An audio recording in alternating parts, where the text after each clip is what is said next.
আসসালামু আলাইকুম। Model institute of science and technology limited Gazipur কর্তৃক আয়োজিত আজকের অনলাইন ক্লাসে সবাইকে স্বাগতম জানাচ্ছি। আজকে কম্পিউটার দ্বিতীয় পর্বের অ্যানালগ ইলেকট্রনিক্স এর চ্যাপ্টার 5 পড়ানো হবে। চ্যাপ্টার 5 হচ্ছে বাইপোলার জাংশন ট্রানজিস্টর।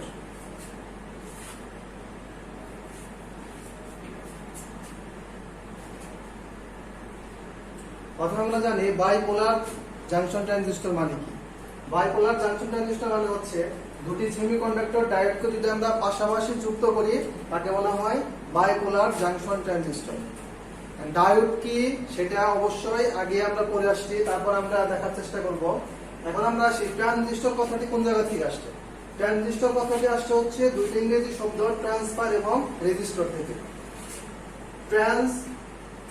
ট্রান্সফার থেকে আসছে হচ্ছে ট্রান্স এবং রেজিস্টার থেকে আসছে হচ্ছে সিস্টর। এইটুকু মিলে হচ্ছে আমাদের ট্রানজিস্টর। এখন ট্রানজিস্টরের কাজ কি? ট্রানজিস্টরের কাজ হচ্ছে রেজিস্ট্যান্স পরিবর্তনের মাধ্যমে দুর্বল সিগন্যালকে বর্ধিত করে আউটপুটে প্রদান করা। যেখানে রেজিস্ট্যান্স কম সেখানে অবশ্যই আমাদের ভোল্টেজ ড্রপও কম হবে এবং কারেন্ট প্রবাহ ক্ষমতা বেশি হবে। সেই সব জায়গায় সিগন্যালটাকে, যেসব সিগন্যাল দুর্বল তাদেরকে বর্ধিত করে আউটপুটে প্রদান করাই হচ্ছে ট্রানজিস্টরের কাজ। ট্রানজিস্টরের দুই ধরনের মূলত ট্রানজিস্টর ব্যবহার করা হয়, একটা হচ্ছে পিএনপি এবং আরেকটা হচ্ছে এনপিএন। এগুলো হচ্ছে আমাদের বেসিক, আমরা আস্তে আস্তে বিস্তারিত জানার চেষ্টা করব। এবং ট্রানজিস্টরের তিনটা নোড বা টার্মিনাল থাকে, এদেরকে বলা হয় হচ্ছে ইমিটর, বেস এবং কালেক্টর।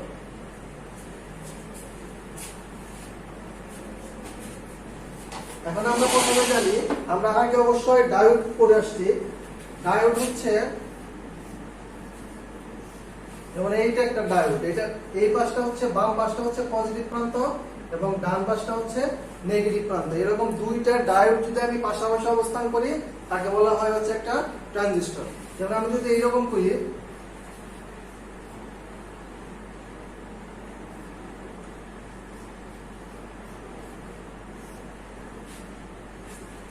এইটুকু হচ্ছে আমার একটা ট্রানজিস্টর, যেখানে দেখেন দুইটা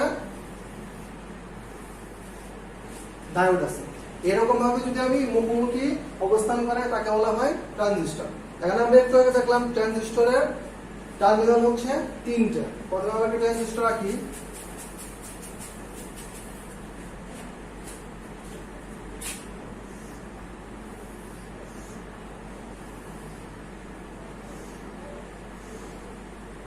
আমরা একটু আগে আরেকটা জিনিস দেখে আসছি, ট্রানজিস্টর মূলত দুই প্রকার, একটা হচ্ছে পিএনপি এবং আরেকটা হচ্ছে এনপিএন।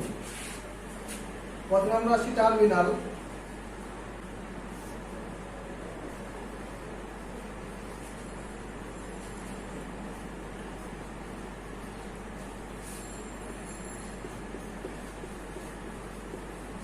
ট্রানজিস্টরের তিনটা প্রান্ত থাকে, একটা হচ্ছে ইমিটর, একটা হচ্ছে বেস এবং আরেকটা হচ্ছে কালেক্টর। আমরা কিভাবে বুঝবো যে কোনটা পিএনপি এবং কোনটা এনপিএন? যদি আমরা এখানে দেই পিএনপি এরকম ভাবে যদি দেই তাহলে এইটা হচ্ছে পিএনপি ট্রানজিস্টর। যদি দুইটা পি টাইপ এবং একটা এন টাইপ সেমিকন্ডাক্টর থাকে তাকে বলা হয় পিএনপি ট্রানজিস্টর। আর আমরা যদি এখানে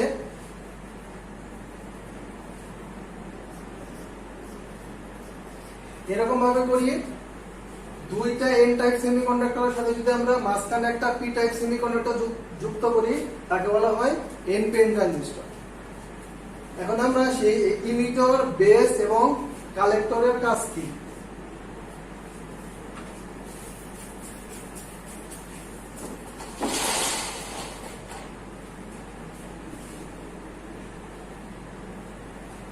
আমরা একটু আগে জেনে আসছি ট্রানজিস্টরের টার্মিনাল হচ্ছে তিনটা, একটা হচ্ছে ইমিটর, একটা বেস এবং আরেকটা হচ্ছে কালেক্টর। ইমিটরের কাজ হচ্ছে ইমিট করা। ইমিট করা মানে হচ্ছে কোনো কিছু সরবরাহ করা। সে কি সরবরাহ করবে? চার্জ সরবরাহ করবে। আমরা আগে অবশ্যই জেনে আসছি যে কোন ডিভাইসের চার্জ হচ্ছে দুই রকমের, একটা হচ্ছে মেজরিটি চার্জ ক্যারিয়ার এবং আরেকটা হচ্ছে minority charge carrier. Majority charge carrier মানে হচ্ছে যার যে চার্জের পরিমাণটা বেশি। সবসময় মনে রাখবেন পজিটিভের ক্ষেত্রে হচ্ছে হুল। আমরা যদি পজিটিভ চার্জ বেশি থাকে তাকে বলা হয় হুল এবং নেগেটিভ চার্জ যদি বেশি থাকে তাকে বলা হয় ইলেকট্রন। পিএনপির ক্ষেত্রে যেহেতু আমাদের পি টাইপ পজিটিভ, এই জন্য পিএনপির ক্ষেত্রে সবসময় মেজরিটি চার্জ ক্যারিয়ার হিসেবে থাকবে হচ্ছে হুল, এবং এনপিএন যেহেতু নেগেটিভ, তার মানে এখানে মেজরিটি চার্জ ক্যারিয়ার হিসেবে থাকবে হচ্ছে ইলেকট্রন। এবং ইমিটারের মধ্যে সবসময় ফরওয়ার্ড বায়াস প্রয়োগ করা হয়। বায়াসিং কি, ফরওয়ার্ড বায়াস কি, রিভার্স বায়াস কি, সেটা আমরা এই ক্লাসে একটু পরে জানার চেষ্টা করব। এরপর হচ্ছে বেস। বেস হচ্ছে মাঝখানের প্রান্ত ইমিটার এবং বেসের সাথে দুইটা পিএন জাংশন তৈরি করে। যেমন আমরা একটু আগে দেখে আসছি, পিএনপি যদি হয় মাঝখানে থাকে হচ্ছে বেস, তার মানে দুইটা পিএন জাংশনের মাঝখানে থাকে হচ্ছে বেস। এবং বেস ইমিটার প্রান্তে থাকে সবসময় ফরওয়ার্ড বায়াস, এবং বেস কালেক্টর প্রান্তে থাকে হচ্ছে রিভার্স বায়াস। আর কালেক্টরের কাজ হচ্ছে ইমিটার যে চার্জটা সরবরাহ করলো, কালেক্টরের কাজ হচ্ছে সেই চার্জটা গ্রহণ করা।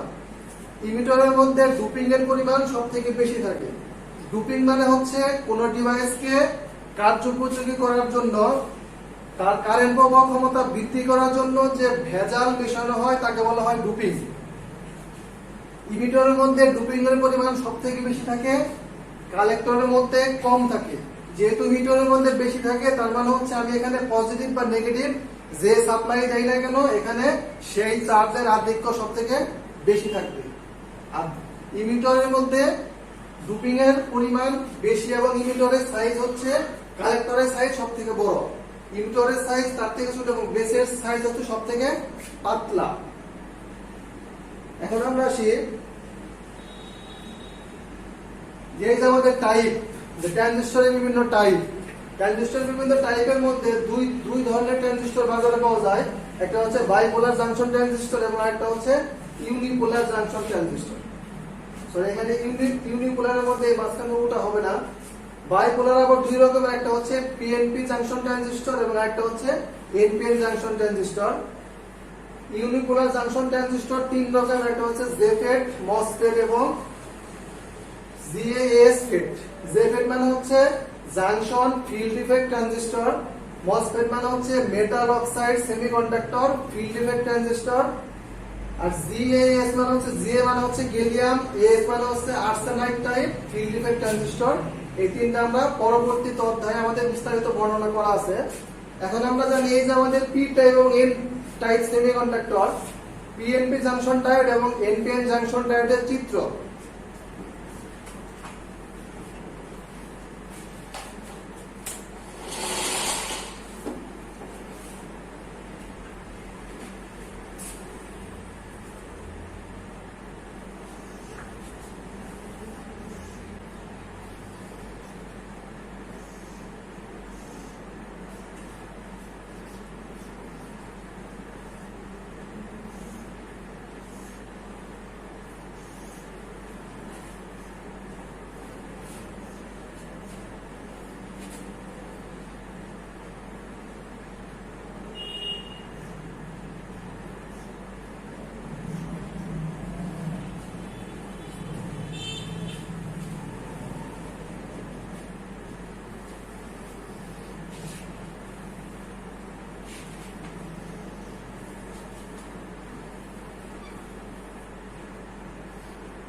এইটা হচ্ছে আমাদের পিএনপি জাংশন ডায়োডের জন্য। এখন দেখেন এখানে যেহেতু আমাদের পিএনপি, তাহলে আমরা একটু আগে জেনে আসছি ইমিটার এবং বেস প্রান্তে থাকে হচ্ছে ফরওয়ার্ড বায়াস। এখন বায়াসিং মানে হচ্ছে কোন ডিভাইসকে কার্যোপযোগী করার জন্য বাইরে থেকে যে ডিসি সাপ্লাই প্রয়োগ করা হয় তাকে বলা হয় বায়াসিং। বায়াসিং হচ্ছে দুই প্রকার, একটা হচ্ছে ফরওয়ার্ড বায়াস এবং আরেকটা হচ্ছে রিভার্স বায়াস। ফরওয়ার্ড বায়াস মানে হচ্ছে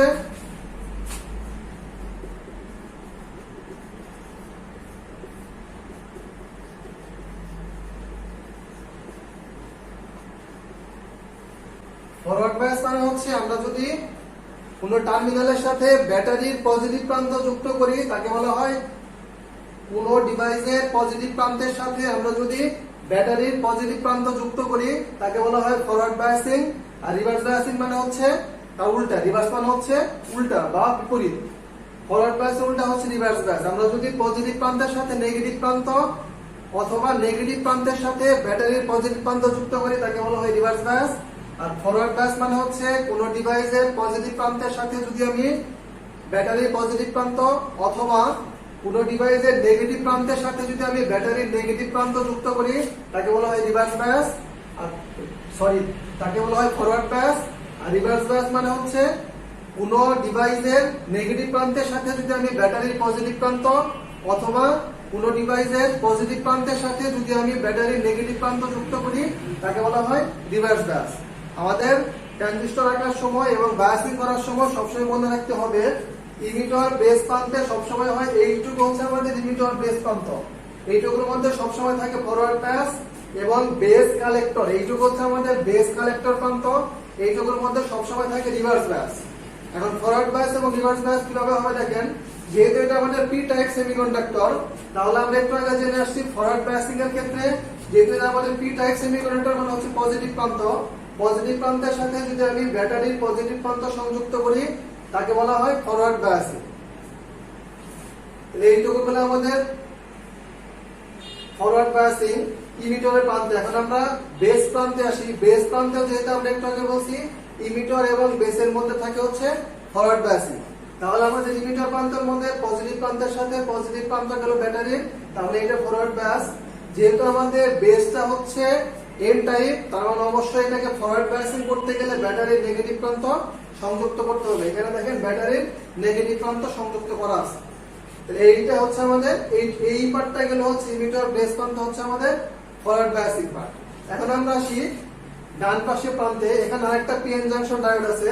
এখানে দেখেন যেহেতু আমাদের বেস কালেক্টর প্রান্ত হচ্ছে রিভার্স বায়াস, আর রিভার্স বায়াস কিভাবে হবে, এখানে বেসের সাথে বেস যেহেতু আমাদের এন টাইপ তাহলে এন টাইপের সাথে যদি আমি রিভার্স বায়াস করতে চাই তাহলে কি ব্যাটারির পজিটিভ প্রান্ত সংযুক্ত করতে হবে নাকি নেগেটিভ প্রান্ত সংযুক্ত করতে হবে?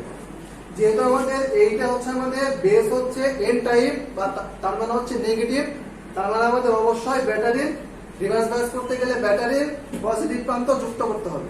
যদি আমরা এন টাইপের সাথে ব্যাটারির পজিটিভ প্রান্ত যুক্ত করি তাকে আমরা বলবো রিভার্স বায়াস। একই রকম ভাবে কালেক্টরের মধ্যে আছে হচ্ছে আমাদের পি টাইপ মানে পজিটিভ। যেহেতু বেস কালেক্টর রিভার্স বায়াস তার মানে হচ্ছে পি টাইপের সাথে যদি আমরা ব্যাটারির নেগেটিভ প্রান্ত যুক্ত করি তাকে আমরা বলবো হচ্ছে রিভার্স বায়াস। এইটুকু হচ্ছে আমাদের পিএনপি জাংশনের ক্ষেত্রে। এখন আমরা আসি এইটা ছিল আমাদের, এইটা হচ্ছে আমাদের মূল সিম্বল পিএনপি। পি হচ্ছে ইমিটর, এইটা হচ্ছে ইমিটর। সবসময় মনে রাখবেন এই যে একটা তীর চিহ্ন আছে এই তীর চিহ্নটা হচ্ছে নির্দেশ করবে হচ্ছে এটা ইমিটর প্রান্তে। ডান পাশেটা হচ্ছে আমাদের কালেক্টর এবং এই যে কমন এইটাকে বলা হয় হচ্ছে বেস। এখন দেখেন এই যে তীর চিহ্ন দেখে আপনি কিভাবে বুঝতে পারবেন যে এটা পি টাইপ সেমিকন্ডাক্টর নাকি এন টাইপ সেমিকন্ডাক্টর? এই ইমিটরের তীর চিহ্নের উপরে নির্ভর করবে হচ্ছে এটা পি টাইপ সেমিকন্ডাক্টর হবে নাকি এন টাইপ হবে। যদি ইমিটরের প্রান্ত পি হয় তাহলে অবশ্যই এখানে পিএনপি সেমিকন্ডাক্টর ব্যবহার করা হয়েছে। আর যদি ইমিটরের প্রান্ত এন হয় তার মানে অবশ্যই এখানে এনপিএন সেমিকন্ডাক্টর ব্যবহার করা হয়েছে। তার মানে আমাদের এই জিনিসটা অবশ্যই বুঝতে হবে যে এখানে তীর চিহ্ন ভিতরের দিকে থাকলে কি হবে এবং বাইরের দিকে থাকলে কি হবে। আমি আরেকটা চিত্র আঁকি তাহলে আপনাদের বুঝতে সুবিধা হবে। এইটা গেল হচ্ছে আমাদের পিএনপি ট্রানজিস্টরের ক্ষেত্রে।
এইটা হচ্ছে আমাদের এনপিএন ট্রানজিস্টর।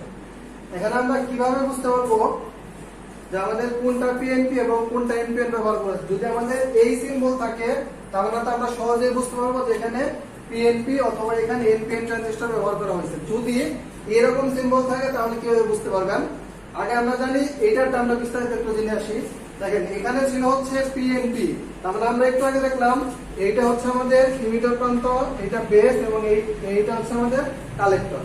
যেহেতু এখানে এনপিএন ট্রানজিস্টর ব্যবহার করা হয়েছে এবং ইমিটার এবং বেস প্রান্ত সবসময় ফরওয়ার্ড বায়াসিং, এটা অবশ্যই মাথায় রাখতে হবে।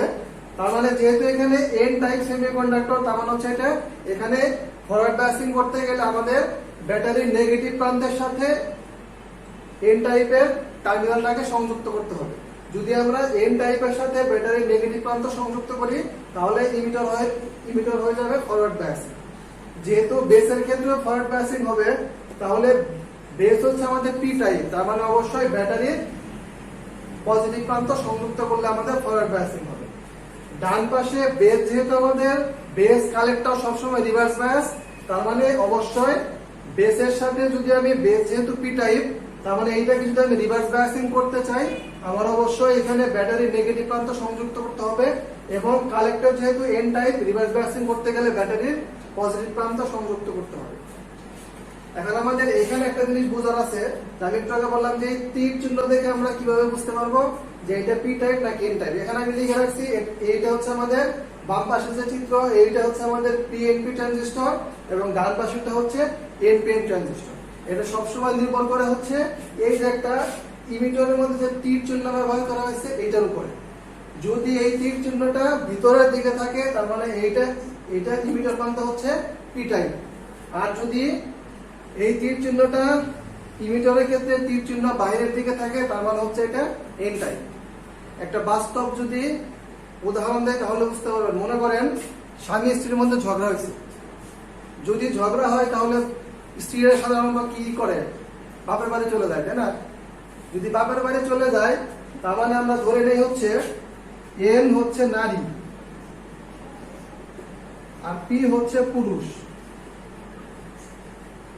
এখন ঝগড়া হওয়ার পরে যদি নারীরা সাধারণত কিন্তু বাপের বাড়ি চলে যায়, যদি চলে যায় তার মানে কি সেই ঘর থেকে বাইরে চলে গেল। এন যেহেতু নারী তার মানে সে ঘর থেকে বাইরে চলে গেল, মানে হচ্ছে এটা এনপিএন ট্রানজিস্টর। আর পুরুষ যত ঝগড়ায় হোক না কেন সে কিন্তু ঘরের ভিতরেই থাকে, তার মানে তীর চিহ্ন যদি ঘরের ভিতরে থাকে পুরুষ তো ঘরের ভিতরেই থাকবে, তার মানে এইটা হচ্ছে আমাদের NPN transistor, sorry PNP transistor. আর এন নারী এইটা হচ্ছে আমাদের এনপিএন ট্রানজিস্টর। এইটুকু যদি আমরা মাথায় রাখি তাহলে আমাদের এই তীর চিহ্নের কোনো সমস্যা হবে না। এইটুকু আশা করি সবারই বোঝার কথা। এইটা হচ্ছে একই রকম ভাবে এই চিত্রের ক্ষেত্রে যেহেতু আমাদের এইটুকু হচ্ছে আমাদের ইমিটার বেস প্রান্ত, তার মানে ইমিটারের মধ্যে যেহেতু পি প্রান্তের সাথে লাগানো আছে তার মানে এখানে ফরওয়ার্ড বায়াসিং করতে গেলে অবশ্যই ব্যাটারির পজিটিভ প্রান্ত সংযুক্ত করতে হবে এবং বেসের সাথে যেহেতু এন টাইপ সেমিকন্ডাক্টর আছে তার মানে এইটাকে ফরওয়ার্ড বায়াসিং করতে গেলে ব্যাটারির নেগেটিভ প্রান্ত সংযুক্ত করতে হবে। একই রকম ভাবে ডান পাশে এইটুকু হচ্ছে আমাদের ইমিটার কালেক্টর প্রান্ত, এইটুকুর মধ্যে আমাদের হচ্ছে অবশ্যই রিভার্স বায়াস হবে। রিভার্স বায়াস যদি হয় তার মানে এখানে অবশ্যই ইমিটারের মধ্যে যাবে হচ্ছে কালেক্টরের মধ্যে অবশ্যই যেহেতু পি টাইপ তার মানে কালেক্টরের মধ্যে অবশ্যই রিভার্স বায়াসিং করতে গেলে নেগেটিভ প্রান্তের সাথে সংযুক্ত করতে হবে। এইটুকু ছিল হচ্ছে আমাদের পিএনপি এবং এনপিএন এর বেসিক। চিত্রটা না একটু সুন্দর করে এঁকে দিই তাহলে আপনাদের বুঝতে সুবিধা হবে।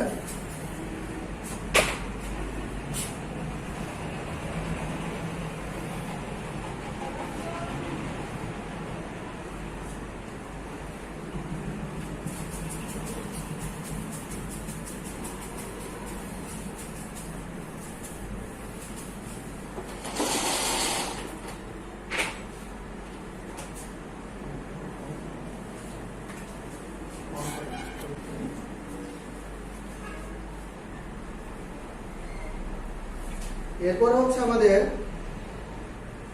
ট্রানজিস্টরের বৈশিষ্ট্য। ট্রানজিস্টরের বৈশিষ্ট্যের মধ্যে আমরা একটু আগে এই সব বৈশিষ্ট্য কিন্তু জেনে আসছি। দেখেন আমরা বলছি হচ্ছে ট্রানজিস্টরের টার্মিনাল হচ্ছে তিনটা, একটা হচ্ছে ইমিটার, একটা বেস এবং একটা হচ্ছে কালেক্টর, এবং এখানে দুইটা পিএন জাংশন ডায়োড থাকে। এরপরে হচ্ছে ইমিটরের তুলনায় বেস পাতলা কিন্তু কালেক্টর প্রশস্ত হয়ে থাকে এবং ডোপিংয়ের পরিমাণ ইমিটরের মধ্যে সবথেকে বেশি হয়, বেসের মধ্যে সবথেকে কম থাকে ডোপিংয়ের পরিমাণ। তারপর হচ্ছে বেস ইমিটার প্রান্তে ফরওয়ার্ড বায়াসিং এবং বেস কালেক্টর প্রান্তে রিভার্স বায়াসিং প্রয়োগ করা হয়। এরপরে হচ্ছে ট্রানজিস্টর বায়াসিং, এটা খুবই গুরুত্বপূর্ণ একটা কোশ্চেন। ট্রানজিস্টর বায়াসিং কি সেটা সঙ্গে আমরা ইতিমধ্যে জেনে ফেলছি। বায়াসিং মানে হচ্ছে ট্রানজিস্টরকে কাজের উপযোগী করার জন্য বাহির থেকে যে ডিসি সাপ্লাই প্রয়োগ করা হয় তাকে বলা হয় ট্রানজিস্টর বায়াসিং। মানে কোনো ডিভাইসকে অ্যাক্টিভ করতে গেলে তার মধ্যে দিয়ে যদি আমরা ডিসি সাপ্লাই প্রয়োগ করি তাকে বলা হয় ট্রানজিস্টর বায়াসিং। ট্রানজিস্টর বায়াসিং হচ্ছে তিন রকমের, একটা হচ্ছে বেস রেজিস্টার মেথড, একটা হচ্ছে ফিডব্যাক রেজিস্টার মেথড এবং আরেকটা হচ্ছে ভোল্টেজ ডিভাইডার মেথড। এই তিনটার মধ্যে ভোল্টেজ ডিভাইডার মেথডের ম্যাথ সবথেকে বেশি ইম্পর্টেন্ট। আমরা যদি এই বেসিক জিনিসগুলো বুঝতে পারি তাহলে আমরা অবশ্যই এটা ম্যাথও করতে পারবো। এইটুকু ছিল হচ্ছে আমাদের আজকের ক্লাস। এর পরবর্তীতে আমরা পিএনপি এবং এনপিএন ট্রানজিস্টরের কার্যপ্রণালী, এরপরে হচ্ছে কমন বেস, কমন ইমিটার এবং কমন কালেক্টরের কার্যপ্রণালী, তারপরে হচ্ছে আলফা বিটা গামার মধ্যে সম্পর্ক, তারপরে এই রিলেটেড কিছু ম্যাথ, এসব জিনিস আমরা দেখার চেষ্টা করব।